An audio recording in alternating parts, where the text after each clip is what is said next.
Hello, and welcome to episode 10 of Campers in Vans Getting Coffee. Real quick before we get into the episode, I just wanted to say thank you to govan.com for helping out this podcast and kind of sharing it and stuff like that. So it is govan.com, and they are a van life online community where each and every nomad is invited to share their stories and their own cool tips about living or traveling in a van. Their mission is to support the amazing talent that's in this incredible nomadic movement. So you can check out their new website at go-van.com. You can visit their online store or attend one of their gatherings to support.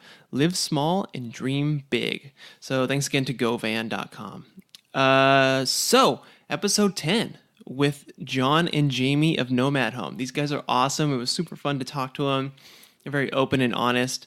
We kind of get into about how they were able to make the transition to van life and how they sold their house and kind of getting out of their 9-to-5 jobs and kind of the trap that they got into that they really didn't want to. So they kind of tricked themselves into living this normal suburbia life, but now they're out. They've officially sold their house, which is cool. This episode was recorded on the day they finally got the final word on their house selling. So we talk about that.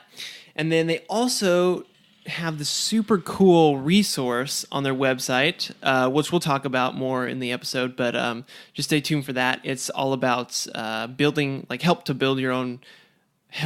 for you to build your van. It's hard to say.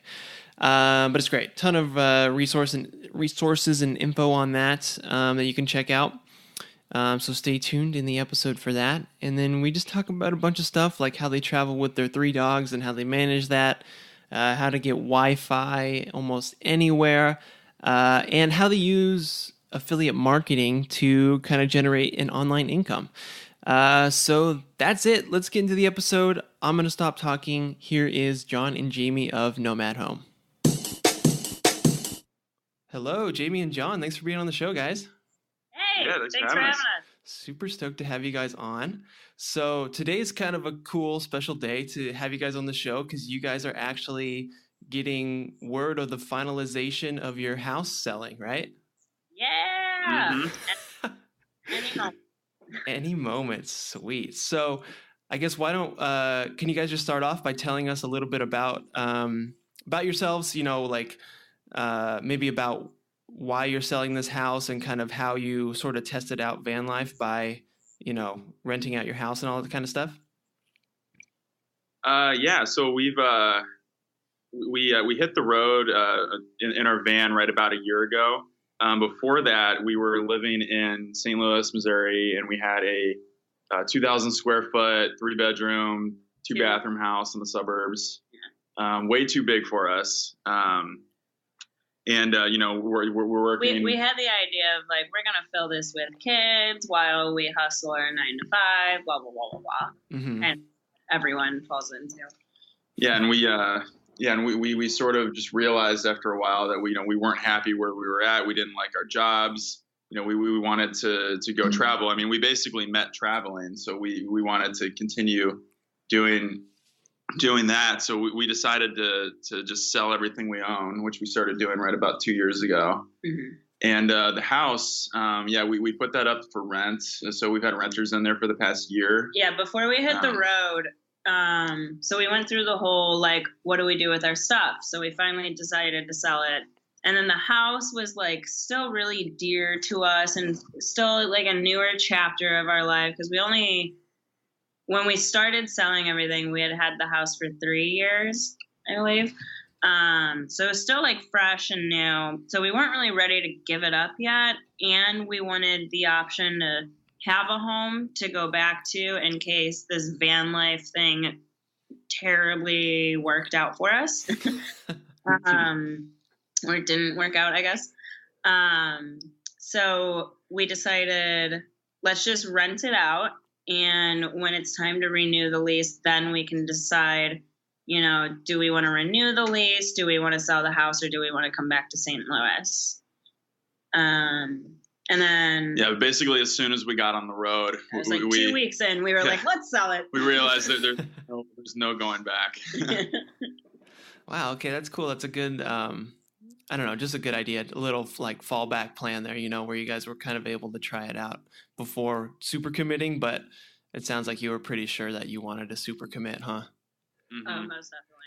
So, I mean, was that kind of a tough decision to travel full time, or did you guys did it just sort of organically happen and you guys kind of both decide that, or like how did one of you guys push for it? I'm just curious how you guys kind of made the step or the change from, wanting to live in this big 3-bedroom house to then traveling full time, or is it just something that organically happened between you two? Well, traveling is something we've always wanted to do. So when we met, we actually met serving in AmeriCorps in CCC, which is like kind of like the Peace Corps in the U.S. And you basically, it's all 18 to 24-year-olds, and we basically travel around working with nonprofits, responding to disasters, doing all that. So we met 2010. In 2010 doing that. And then I went back and did a second year. So Jayme and I were long distance, and we would travel to meet each other probably every like 6 weeks. Like one of us was flying to visit the other. So, kind of our whole relationship was based on traveling. And then I'm originally from St. Louis. He's originally from the New York area, or outside of the New York area. So when he was finished with his second year, we were both fed up with the long distance. And I was essentially just like, move here. And he did. And we tried to maintain travel as much as we could. Yeah, we did a brief, few week backpacking stint in Southeast Asia in 2012, and we, and just travel was always something that was a big priority for us. But lots of road trips. Yeah, road trips and all that. But at the same time, it's very easy to once you get into like a full-time job to kind of get into that whole system of going to work every day, coming home, and then, all your family and your friends and everyone is telling you to like, you need to buy a house and kind of follow that prescribed path. So we kind of, and trying to be what society claims as successful. Like we're not successful if we're not working this 9 to 5, if we don't have the big house, et cetera, et cetera, et cetera. Mm-hmm. Yeah, I would say more that we tricked ourselves into thinking that we wanted that, and then we pursued it for briefly, and then even though we had talked about never falling into that. Yeah, we had. We did say we're never going to be those people, and then it happened. Yeah, and then we just woke up one morning and we're like, "What are we doing? Happened? We didn't want." Just like blacked out for 2 years. Yeah. So then from that point, we were kind of game planning, like, all right, how do we get back into the travel thing? And initially we were thinking like go backpacking abroad again, but do it for like a year or more. And then we got a dog. Who's amazing, Nymeria, and we have 3 dogs now, but Nymeria was the first one that we got. We took in, and so that kind of shifted the conversation to like what can we do with her? Yeah, yeah. So we do in the U.S., and then that kind of took the form of just like a big epic year-long road trip and camping, and we were gonna buy like a Subaru or a RAV4 or something and just Airbnb it around. Mm-hmm. Yeah, we didn't even know Vanlife was a thing. Yeah, we like didn't use Instagram or anything like that. Right. And just one of my best friends was like, "Hey, you should check out the hashtag Vanlife." And so we looked into that and did the whole, how freaking awesome does this look? But we can never do that sort of seesaw that you kind of fall into. Right. Yeah, and the biggest thing holding us back was our stuff. Yeah, that was that. As far as like a big shift in mindset, that was the biggest thing. It's we had accumulated all these things, and it's just kind of like a big like psychological weight on you. Like you have all this stuff, and then what do you do with it? And we couldn't. We were looking for options to store it or potentially rent our house out furnished, and just none of them seemed good. And then one day we just had a realization. What if we didn't have stuff? Yeah. What if we just didn't have any of this? and just from right there is very quick. We just started selling it within like a few weeks of that realization, and then a few months after that, we were kind of into the whole into van life, and we were looking for vans, and then we bought our van, and then spent 6 months converting it and then hit the road. Yeah, we also built our van too with the intention of like, we are going to be living in this full time, long term. So let's make this as homey as possible. Mm-hmm. Mm. Wow, that's cool. Was that, I mean, was that a tough move, or did it just kind of happen with selling all your stuff and getting rid of it? Do you guys regret any of that? Is there stuff you miss, or are you just happy to have it all gone and be in the van? I'd say overall we're absolutely dramatically happier. You know, there are very little things that we had gotten in our travels, like, you know, this one thing from Ireland or something from Southeast Asia, but at the same time, it had zero benefit to our lives. And now everything that we own has some sort of positive benefit, whether it's an instrument, a book, you know. Yeah, just about everything we own now is something that we use on if not a daily basis, then at least somewhat frequently. And there's just so much less to think about, so much less to deal with, and everything you need is just right there. So there's nothing, in a box in the basement that you haven't used in 2 years or anything like that. And it's just so much. It's very liberating to know that everything you need is right by you. Mm-hmm. Yeah, very cool. I can definitely relate to that. So, so now it's it's kind of officially like permanent now that the house is sold and stuff. Like, is it really permanent? What do you guys have a plan for? How long you want to be in here? Do you want to try to start a family in the van, or have you guys thought about that? Yeah, we're actually mentally building our next van that can hold car seats. Oh. We could probably make it work in this van, but we know that, that would end up being 6 living creatures in a Chevy Express 1500. That's so illogical. So no kids in like the direct near future, but we are wanting kids. We're wanting a vehicle that can like travel with us and kids. We're sort of like generally looking for where we could get property. But even then it would be with the intention of like coming and going whenever we want. Yeah, we've met plenty of families that are raising kids on the road. So yeah, that's definitely on our plans, is to have the next van we build is going to be able to accommodate multiple sleeping arrangements and more of us, and but so kind of the diapers. Everything that comes with having kids.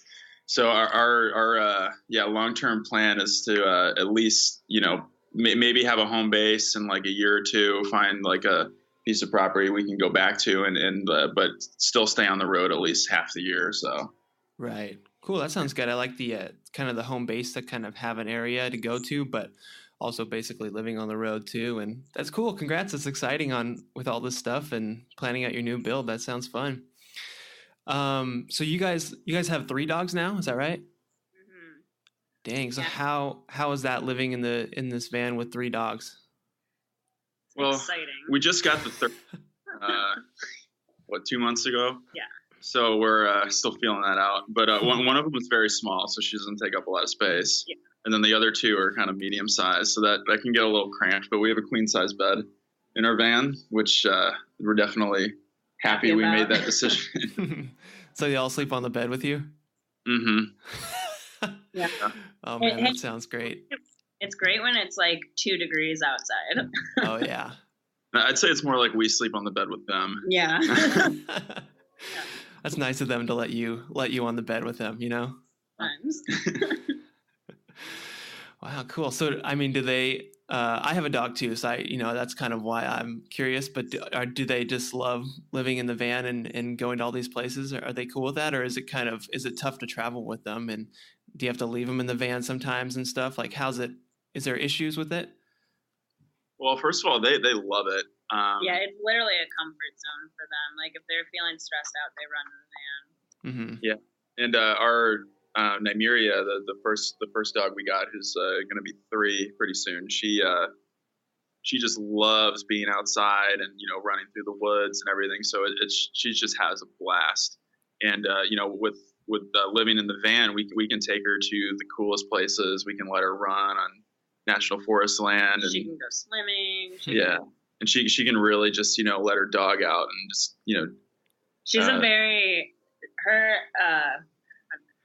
she's very agile. She's extremely entertaining to watch in the woods because she'll jump like 5 feet high up this cliff and then, you know, all climbing and jumping and sprinting and chasing stuff. And it's just so fun to watch her. Yeah. And, it's just great watching them just, you know, be themselves and not be, you know, stuck in a living room, cooped up inside, or, you know, just like a backyard or something. So like, it's very nice to give them that opportunity. As far as like, is it tough? I mean, there are definitely some things that are challenges. Like if we're in cities or towns, you know, there's not a whole lot we can do when we have them with us. So, you know, there's only so many patios you can go to.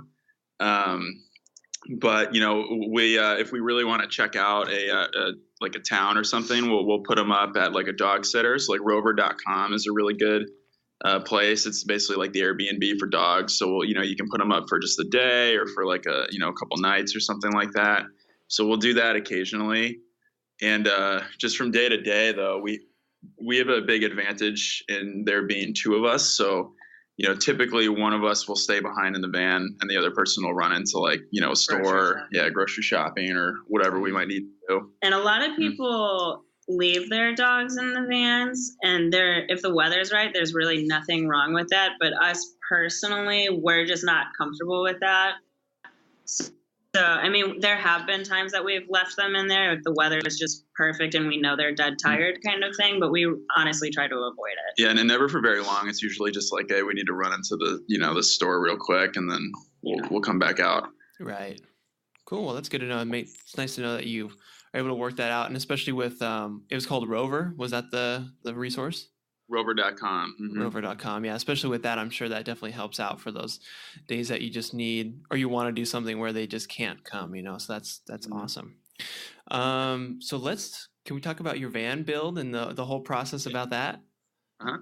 Awesome. So, I mean, let's just start off with, well, I guess let's talk about your guide that you have. So on your website on nomadhome.com, you guys have this whole build your van guide resource thing.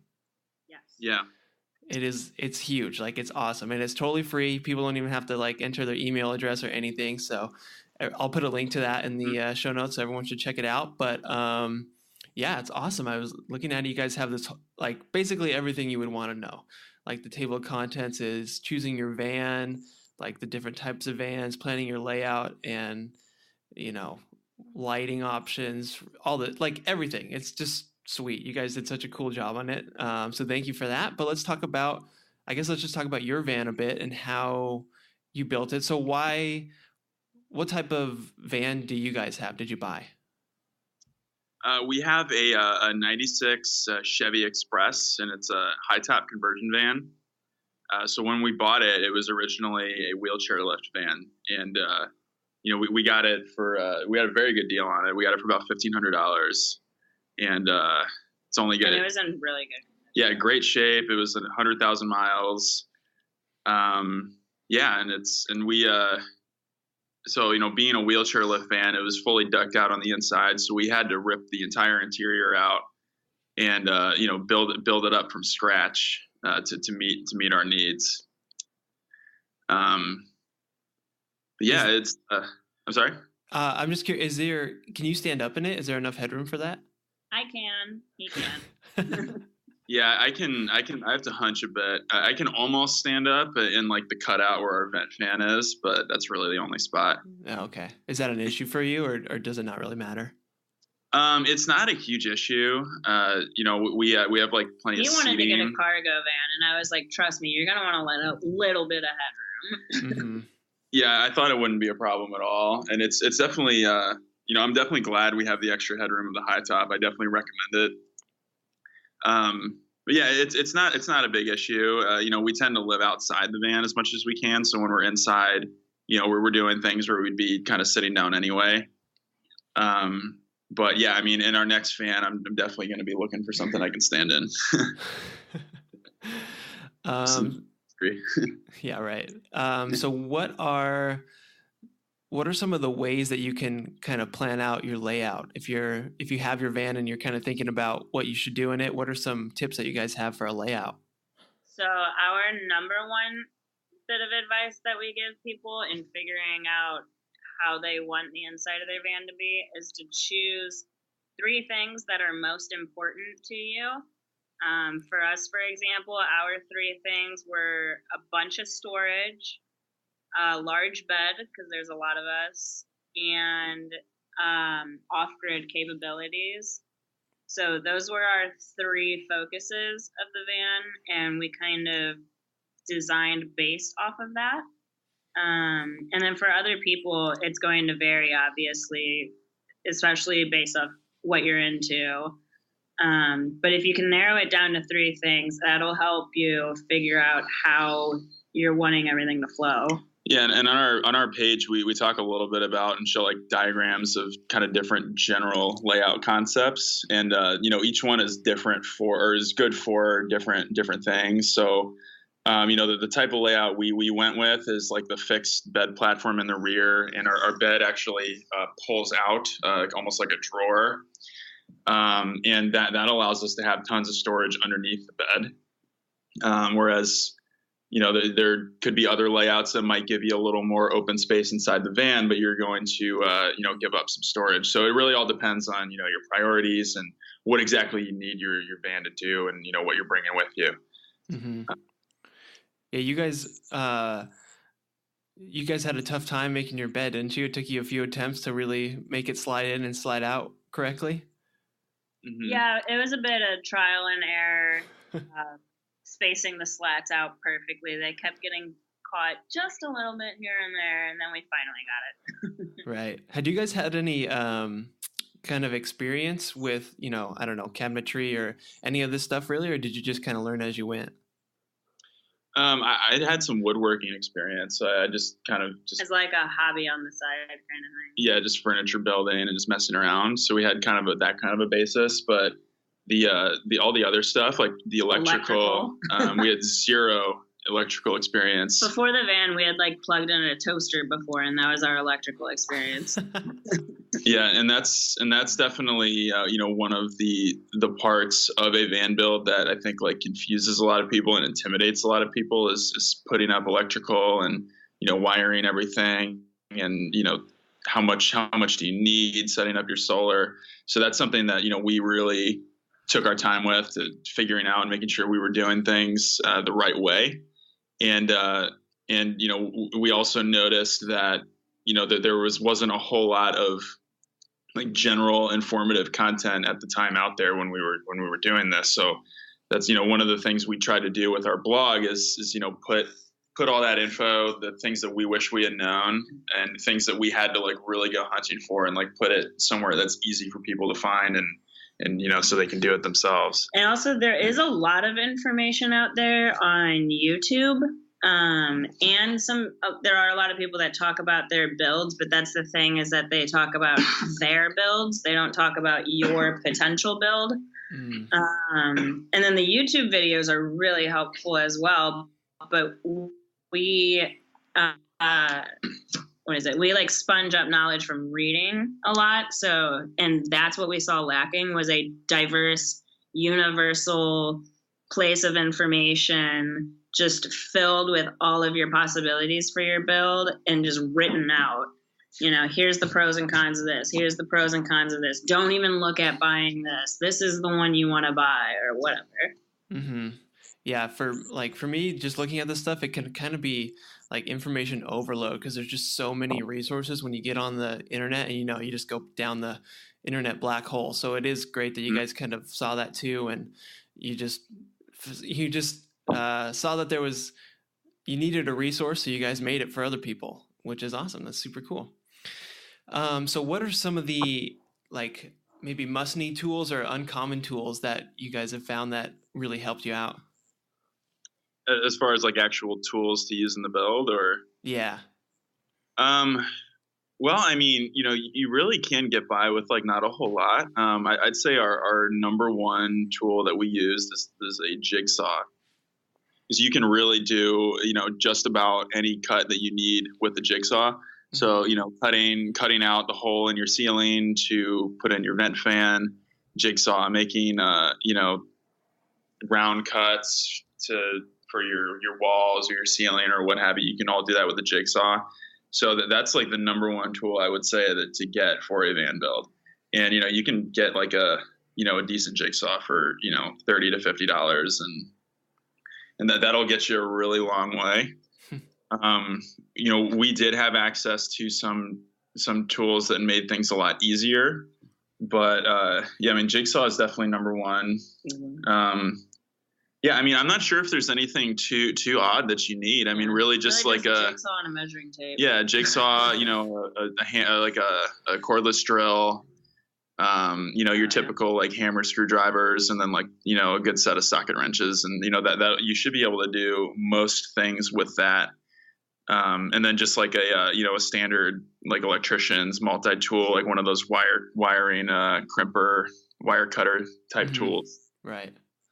Wow, that's cool. That's good to hear. Because I don't know, I would just assume that you would need like a whole workshop or a bunch of tools. But if you can kind of get by for most things with just the basic stuff, that's great to hear. Because like I don't have a garage to work with. I'd kind of have to do this like on the spot. So that's awesome.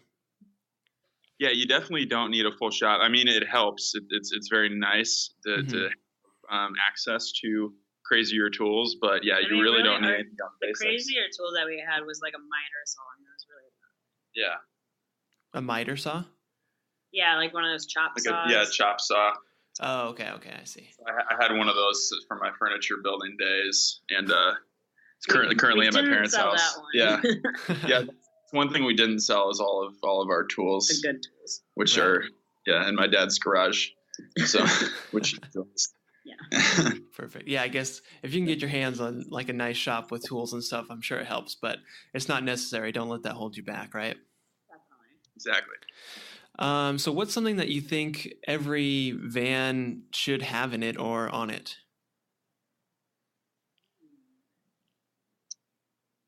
Yeah, I mean, that it depends on your needs again, but there's like a few basics. There's some means of that's one. If you're starting from scratch, installation's good, but there's plenty of people that buy like vans that already have walls up and then just kind of put their living situation in that. But yeah, definitely a means to have like water. Mm-hmm. So that can be as intense as rigging up like a sink with a water pump and a tank like we have. Or it can be as basic as getting one of those 5-gallon water cooler jugs and sticking a hand pump on top, which we've seen a lot of people do. And that's a very, very cost-effective way to have, some sense of running water, like drinking water and dishwater. So there's that. And then, if we're talking about living, you definitely also need some way to store food and some way to cook that food if you're cooking. So, again, that can be as crazy as, buying like a $600 oven fridge or, and then like a camp stove, or you could, it could be as basic as just a cooler with some ice. All of that works out for, for depending on what your needs and your budget are. And then I guess some way to power your devices, with today's world, we need phones and computers, and for the most part, so like having an auxiliary battery, and we'll let you charge things and kind of stay connected on the road.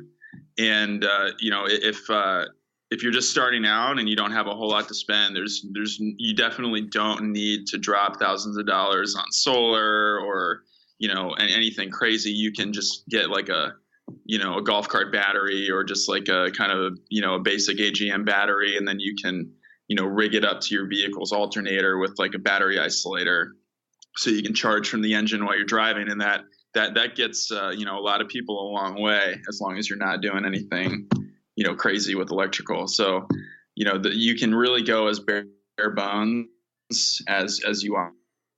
As intense what you want with it, but I guess the basics would be water, water, food, and power. Mm-hmm. Yeah, that's the cool part, I guess, is you can just you make this for what you want and what you need and find important. Like you said, the top three things. So, yeah, I guess just the basics. If the basics to live, which is water and food, is good. But yeah, that's the nice part about it is you build it to what you need. Yeah, and that's something we always tell people is, you can there's always upgrade. Yeah, some people might look at our van and think you need solar or this and that, and like, well, it's amazing, and we definitely recommend it highly. You can get by with much less, and then you can always add on as your budget and your needs evolve.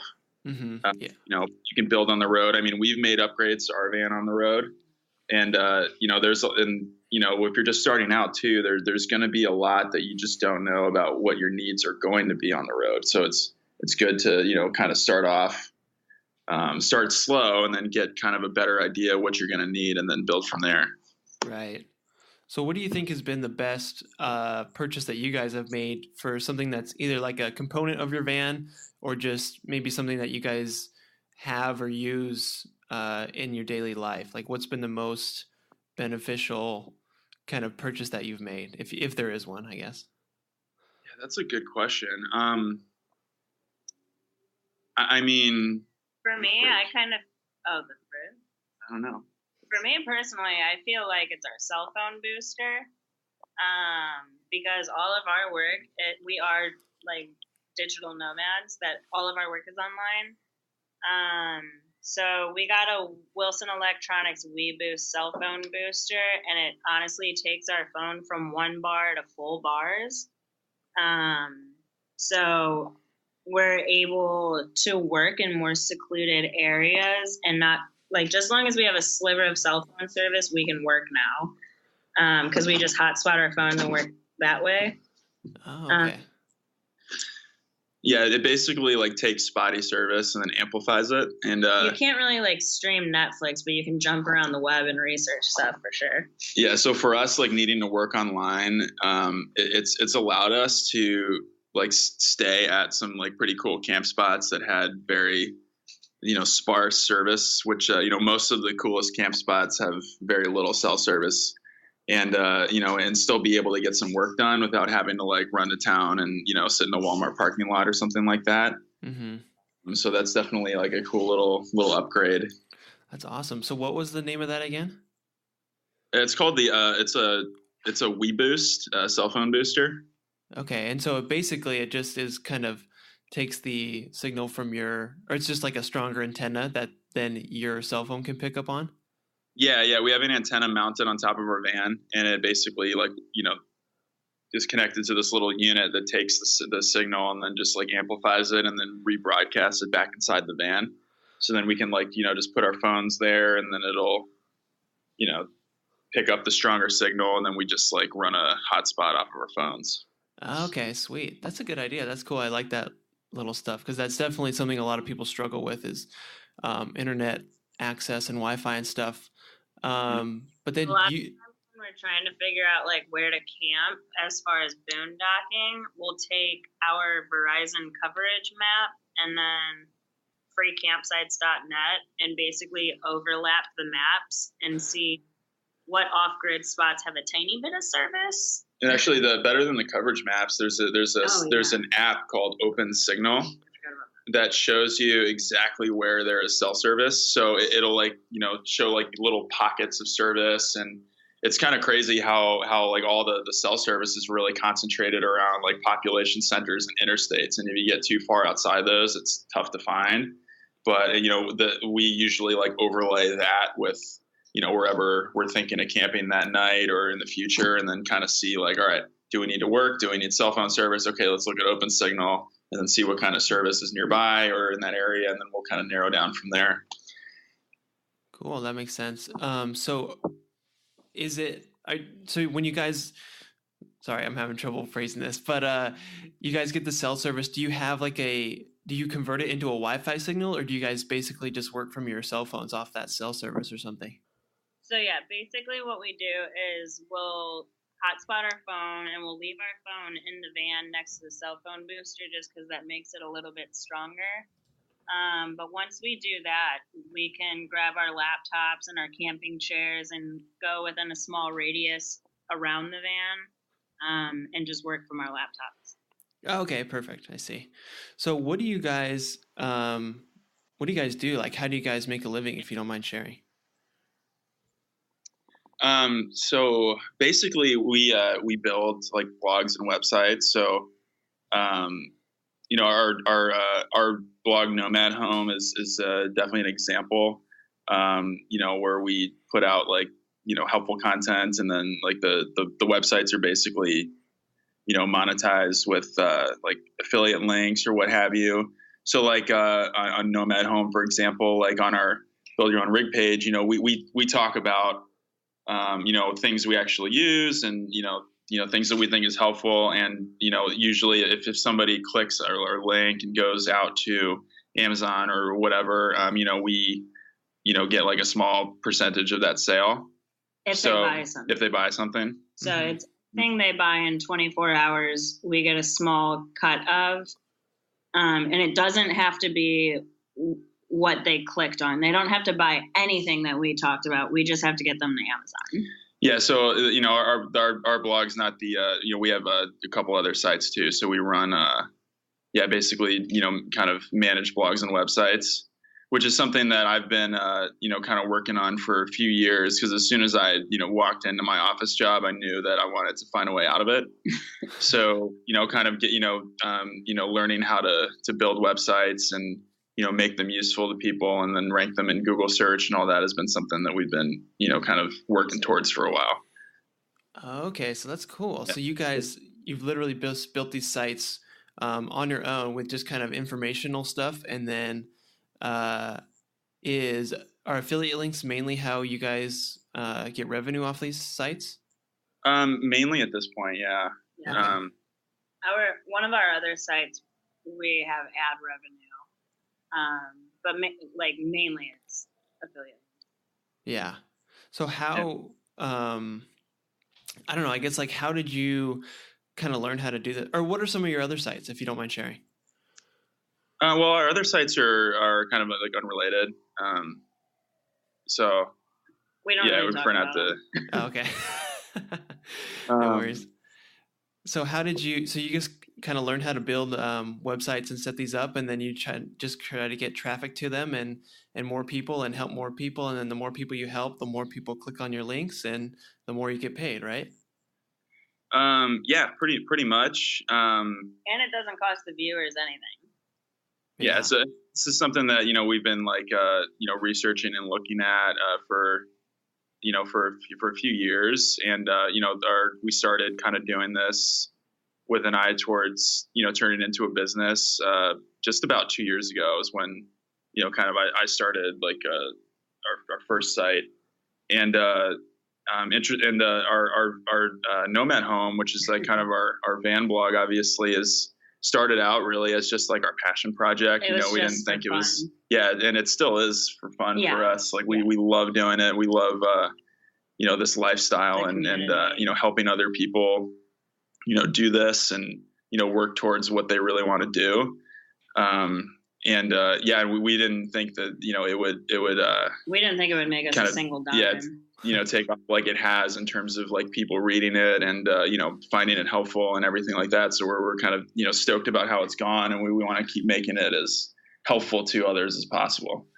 Cool. And what's cool about doing the Amazon affiliate links too is that we can talk about anything. Like what we talk about is not skewed because a company is paying us or anything like that. Like it's not like we're being paid by Dometic to talk about their fridge. We're just getting paid from Amazon affiliates. So we can talk to you about ARB fridges. We could talk to you about Dometic fridges. We could talk to you about Yeti coolers and all of that without breaking any contracts or anything like that. Yeah, we have zero relationships with companies directly in terms of like, what we skewing our editorial content. Yeah. Very cool. Because everything's on Amazon, right? Right. Yeah. Mm-hmm. That's cool. So so if people aren't listening or aren't familiar with like affiliate links and stuff, it's basically just Amazon runs this thing called Amazon Associates. Is that the name of it? Yep. Mm-hmm. And basically you can go in there, and any product you can get a kind of your own special link, and then when somebody clicks on that and then heads to Amazon and buys that or something else anything within the next 24 hours, you then get a percentage of that, which kind of goes up and is a tiered percentage based on how much you do for that month. So it's pretty cool. It doesn't really it doesn't cost the person anything else extra. But the only thing is that you do have to make a kind of a notice that the link is an affiliate link, correct? Correct. Yeah, you do. Okay, so yeah, that's cool. I mean, that's something that I know in like the internet marketing world is very familiar with. A lot of people know about it, and it just kind of seems like common sense now. But in the real world, a lot of people don't even know about it yet. So it's cool if people want to look into that. It's an awesome way to generate revenue. So that's cool that you guys are doing that. It's awesome. And I will say too that it's it's a great way to to do the digital nomad thing. But like as with any other business or any other job or anything, it's a ton of work as well. And it's, kind of a long game. So, you need to kind of put in work and put in work and put in work. You may not see payoff for months or, years in some cases. Yeah. And, so it's definitely not any kind of like a not instant gratification, quick buck or anything like that. Mm-hmm. Mm-hmm. Yeah. Cause the tough part is you kind of do have to have pretty significant traffic clicking on your links to really see any significant money. Right. Right.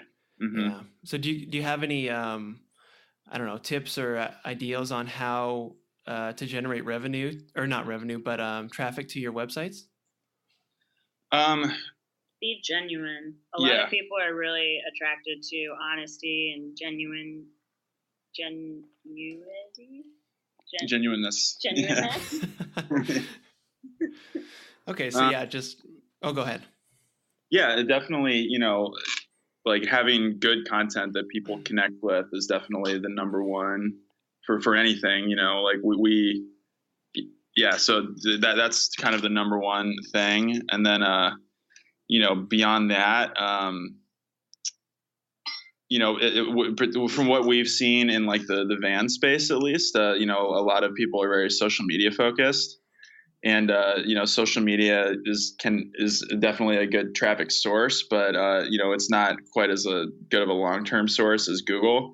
Yeah. So, I definitely say, that's kind of beyond the scope of talking about right now, but definitely just look into some basic, SEO, search engine optimization stuff. And, just definitely looking for low competition opportunities is, in terms of search traffic. Yeah. I wanted to add too that like emphasis on it is a lot of work though, because before John was doing 9 to 5, I was juggling 2 to 3 jobs. We were running an Airbnb out of our house, all different kinds of stuff. And we're working more now than we did then. But the big difference too is that we're working for us now. It's on our own time. Yeah, we can choose when we work. And if how much we want to work. Yeah, and then we can take a vacation day or take the day off if we have something else to do or if we need to versus waiting for approval or only having X amount of days. So it gives you a lot of freedom, but it's definitely still work. It's still you still need to, put your nose to the grindstone and, just, work hard to make it work for you. But just having the freedom to kind of control your own time has just been amazing. Mm-hmm. Yeah. There was the guy that you interviewed from Minimal Millennials, I think. Yeah. He hit the nail on the head when he was like, you work a 40-hour work week, but if you think about it, like that's just over 2 days in honesty. So you take 40 hours and you spread it among an entire work week. Like even if we work an 80-hour work week, we still have a lot of time to play because again, it's on how we want to do it. If we want to stay up till 3 a.m. working, we can. Or if we want to get up at 5 a.m. to start working, we can. Or just all these different things that like, I don't know if I'm making sense. And I feel like no, I got you. Where he's just like basically saying you can just work little chunks or whatever wherever you want throughout the day and just kind of fill it in, and it's easy to fill up a whole work week in that area rather than the typical like I gotta get up, get dressed, have breakfast, and get in the car and drive to the workplace, and and sit there for 8 hours and come back, where that feels like it takes up your whole day. Whereas this, you can just kind of fit it into your schedule and you're traveling how you're doing. Is that right? Yeah, exactly. Okay. Work on your own schedule instead of somebody else's schedule. And there's a direct correlation between how much you work. Like at some of my older jobs, I could half-ass the day and make the same amount of money as when I work my butt off. But now, if we choose to put our heads down and rock out a hardcore work week, we immediately see. There's a direct benefit. Yeah. If I work really hard at my salary position, I don't necessarily get paid anymore. Versus when you're an entrepreneur or you're running a business, like you can, put in more work and then that translates into, more pay. So you can kind of have a lot more control over your own situation. Mm-hmm. Yeah, totally. I guess that's the good and the bad of it, where you have control over it, but you have control over it. Right. Like it's definitely more risk as well. Cause you're not contractually getting paid from an external source. Like it's all on your shoulders. So that it definitely is, intimidating in some sense, but it's also, liberating. With any freedom comes additional responsibility, to use the old cliche. So. Yeah. I grew up, like my first job was as a balloon twister, and there wasn't an hourly wage. So I would twist balloons, and then the only income would be tips that people would give me. So it's sort of the same thing where I would only make money when I was actually working. So if it was slow and there was no one in the restaurant, I wouldn't make any money. So I kind of had that sense where like I had to work to make money. But then I got a job working at Disney World where it was like an hourly thing, even though it was only like minimum wage. But I just had this realization one day that I was just like sitting in the bathroom and I'm like, man, I'm getting paid to poop right now. This is pretty cool. Yeah. So yeah, it's just different. It's good and bad. So that's cool. Yeah, absolutely. Mm-hmm. So I wanted to kind of circle back again to your van a little bit. You guys have these, I saw on your Instagram pages or Instagram posts, you have these kind of cool engraved wooden art pieces on your van, right? Yes. So what are those? How'd you get those? We have a dear friend of ours that lives in South Lake Tahoe. She actually was a roommate of ours when we first bought our house. Yeah, she moved in before we did. Yeah. So, yeah, years ago she moved to Tahoe, but she's always been this incredible artist. And so when we went to visit her, we left a lot of the wood blank so that she could do some art on it. So we just handed her our closet door and our pantry door, and we were like, do whatever you want. And it's wood burning, actually. So yeah, she did a landscape of, what is it, like desert and mountain? Yeah, it's like desert and mountains, Alpine. And then with like a lake and a boat. Yeah. And then she did a portrait of the family on the other one, but we need to add Delilah. Which is probably at this point the number one suggestion we get from people is you need to add Delilah to that. So we absolutely will when we're back in Tahoe. Yeah, we're getting like comments, private messages, everything. Yeah. That's hilarious. Yeah, that thing is cool. It's like the one of the portraits of you guys. It's like a photo over the fireplace in your van. It's cool. It adds some class to it. I like it. Yeah, and our friend, she specializes in wood burning and pet portraits, and she has an Etsy shop, and she's on Instagram at Sunny McGee Art. Yeah, cool. She's stupid impressive. Yeah. So that's all done by hand? Yeah. Mm-hmm. Yeah, that's crazy. Yeah, anyone go check it out on their Instagram, which is, I'll put the link in, but you guys are on there at Gnomad Home, GNOMAD _HOME. Yeah. Uh-huh. Okay. So let's talk about kind of, your daily life and traveling and stuff like that in the van. So tell me about this time you guys were you were on Antelope Island and then your dog woke you up or something? Yeah, we were camped out on Antelope Island, which I highly recommend checking out. It's like it's an island in the middle of the Great Salt Lake in Utah. and it's a state park. So it costs, I think, $5 to drive onto the island, and then like another $10 to camp for the night. And so we were camped out there, and there's a herd of wild bison that lives on this island. And so we were sleeping, and it was probably, almost 7 a.m. And Nymeria, our pup, starts, we call it scoffing. She starts like making gruff noises out the window. And we just moved the curtain aside a little bit and looked out, and there's a bison right next to the van. like not 15 feet from the van, just walking down the road. Crazy. So cool. Yeah. So we waited for it to get a little ways away, and then we like got out of the van and we're like taking pictures of it, and just it was far enough away, but we weren't those people. There were some other people there that were those people. Yeah. They're always there. Yeah. So was Nymeria trying to like, was she afraid of the bison, or was she trying to like stand up to it, do you think? She was probably afraid of it. She's a big like, scaredy cat. It was probably like, Mom, Dad, what the heck is this? Get up. Oh man, that's cool. I love bison are my favorite animals. That's so cool. I love that. They're in Yellowstone and everywhere. It's awesome. Yeah. Mm-hmm. And then you guys also had a pretty cool experience with the eclipse that happened a few months ago last year. So can you tell me about that? Yeah, this was a benefit of overlapping those maps, actually, of finding out secluded spots with cell service.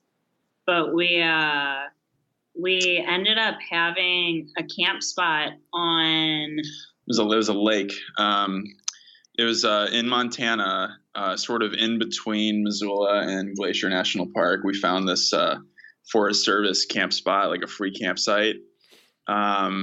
It happened to have Verizon service. So we stayed there for probably 5 or 6 days, just like hanging out and, going in the lake and just like, we had our own private beach access, and, there were a couple of people taking boats out that weekend and stuff. But really, other than that, it was like we just had this whole lake to ourselves. And during the eclipse, it was the only drive-in campsite at this like area. All the other ones were hiking, so there was nobody else out there except for the like occasional people going to the boat launch. And we spent the eclipse there. We weren't in the totality, but it was like 98% or 92% or whatever. Yeah, it was. Yeah. So we were able to just kind of hang out there for a few days. Beautiful lake, and then view the eclipse.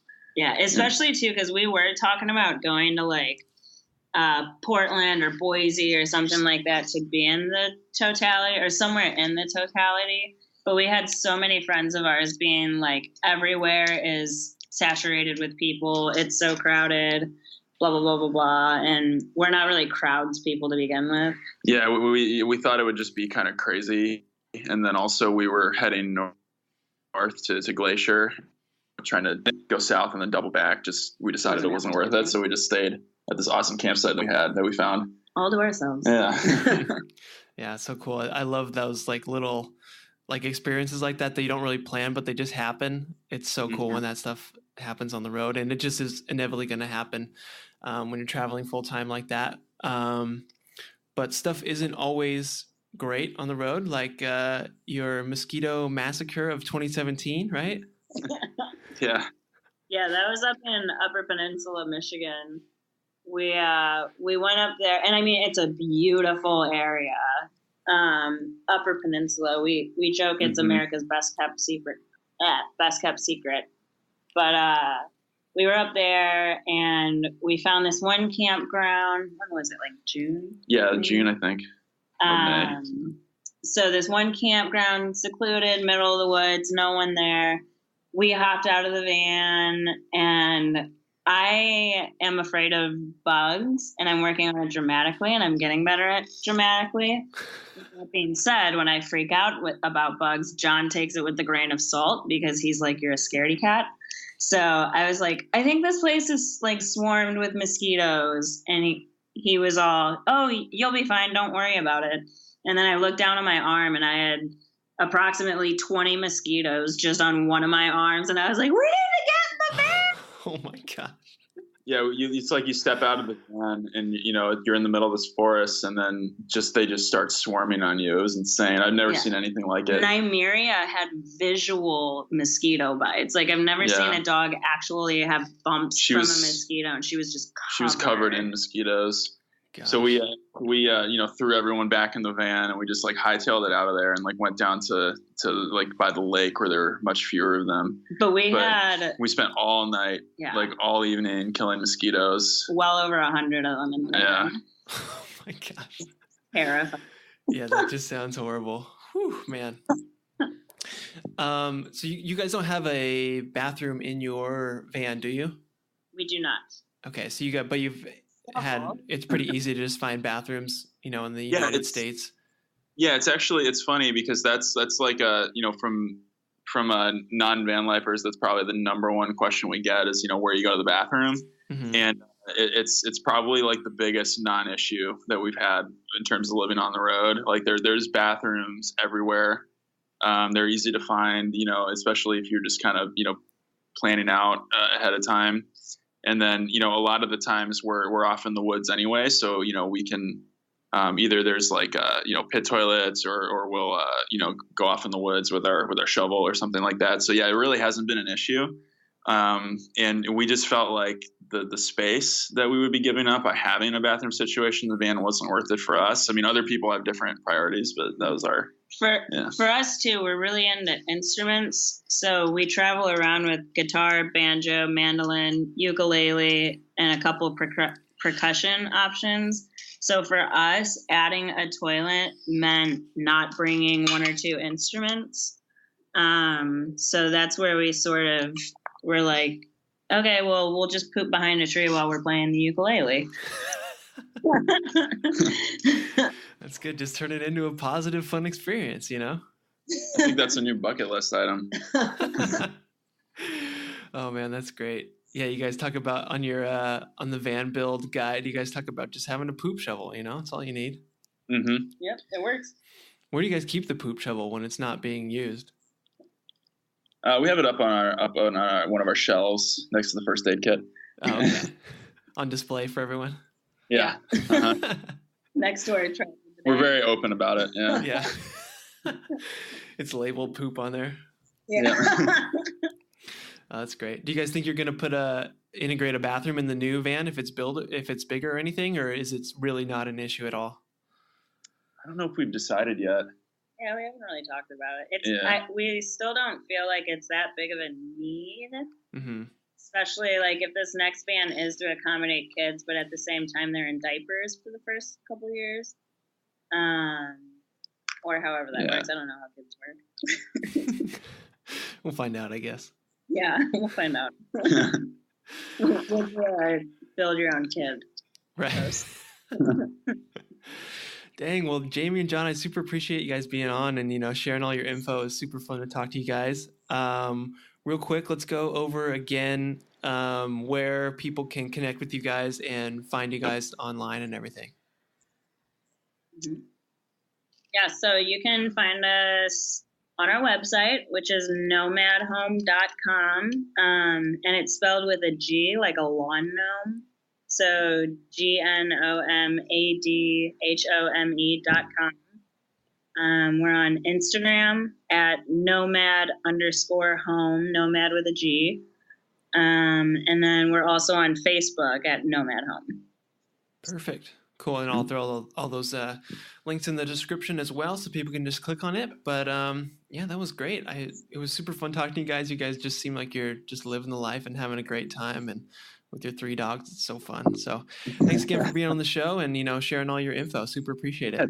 Thanks for having us. Yeah, thanks for having us. Yeah, sure thing, guys. Have a good one, all right?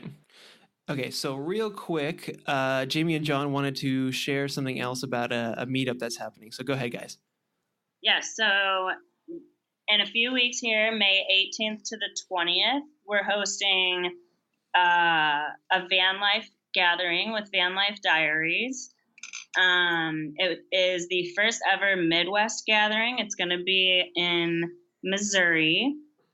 There is more info on our website, on Vanlife Diaries website, and there's probably a link for it in our Instagram. Yeah, and it's just going to be a big fun time camping with a bunch of other people living in vans and hanging out. You don't need a van. You don't need an RV. You don't even need a car. You can camp in a hammock if you need to. All are welcome. For each camping spot, it's $50 a ticket and just $10 per person. After that, whoever you're coming with. So if there's 3 of you in a van, it'll be $70. Is that right? $50. Yeah. Cool. Perfect. Well, thanks for sharing, guys. Super appreciate it. Totally. Hey guys, this is Travis again. Just wanted to touch on a few things. Episode's over, so you can just turn this off and shut it off now, but had a couple things I wanted to share with you. If you want to listen, if you want to connect with me. Sorry, you might be able to hear my puppy Murphy in the background squeaking on her toy. But just want to share how you guys could connect with us at Campers and Vans Getting Coffee. If you would like, we're on Instagram at Campers and Vans Getting Coffee. We have a website called campersandvansgettingcoffee.com. We're on Facebook at Campers and Vans Getting Coffee, and we're even on Twitter at Campers and Vans Not Getting Coffee. So Twitter is just at Campers and Vans. So if you use Twitter, I'm not really big into Twitter, but you can connect with us there if you want to. That is about it. I just want to say that I appreciate you for listening and appreciate you being here listening to the end if you are listening to this. And I would really appreciate and love, and it really helps us out if you can leave a review for this podcast. So on Apple Podcasts or wherever you're listening to this on, if you could just drop a rating and a quick review. Doesn't even have to be good. You could just be honest, but any sort of rating review really helps. Super appreciate that. And give me any tips, any thoughts, stuff you think we can improve on, or what you like, or questions that you'd like me to ask, or anything like that, or guests that you'd like to have on the show, anything like that. And you could also send me an email if you want to hello@campersandvansgettingcoffee.com. We have an email address, so you can send it there.